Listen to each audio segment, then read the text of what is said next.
Two major earthquakes hit Nepal in April and May 2015. Around 9,000 people were killed and at least 3.5 million were left homeless. Today, 80% of those who lost their houses still live in temporary shelters.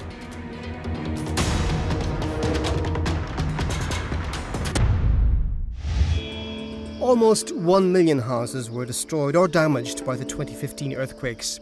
3 years down the line, work has been completed on only 20% of those eligible for rebuilding. The good news is that 60% are under construction and the process is speeding up. We went to Sandupulchok, the area hit hardest. Here, the United Nations Development Programme has trained local workers to build low-cost, earthquake-resistant homes.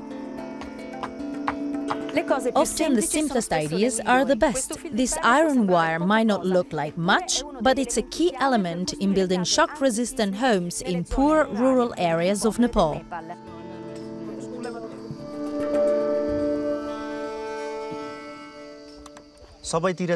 This galvanized wire is placed on both sides of each wall.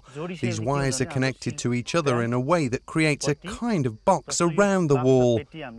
When an earthquake strikes, the whole house acts as a single object, and the fixed wire prevents the house from collapsing. The house shifts, but goes back into place. Pembe is a UNDP-trained master builder. He helped Dil, the owner of this house, to rebuild while containing the costs, but still meeting earthquake resistance requirements. The government finances proprietor-based reconstruction, but owners need to top up the funding where needed and oversee the work. Dil received approval for the second tranche of funds while we were there. After the earthquake, I borrowed corrugated iron and asked relatives to help fix this temporary shelter. I've lived here since. I received the first instalment of grants last year to build my new house. The work is part of a project financed by the EU's Humanitarian Aid Office to build houses for vulnerable people. It also serves as a demonstration site showcasing better low-cost building techniques. In this district, 30 technology demonstration houses have been built. The work sites were also used to train more local builders. Altogether, we trained 283 builders, including 61 female builders. In order to educate people on safer construction techniques and administrative procedures, a UNDP van travels around rural communities. An engineer gives advice to homeowners so they can be sure their house will comply with the law. Dil and his brother took part.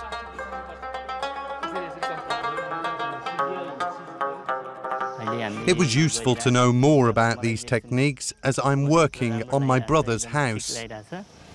The EU's Humanitarian Aid Office released 14 million euros in emergency aid following the earthquakes.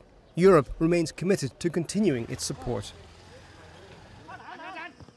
Humanitarian aid usually covers urgent needs straight after a crisis. In this case, the EU Humanitarian Aid Office is still there, financing rebuilding 3 years after the quake. Why?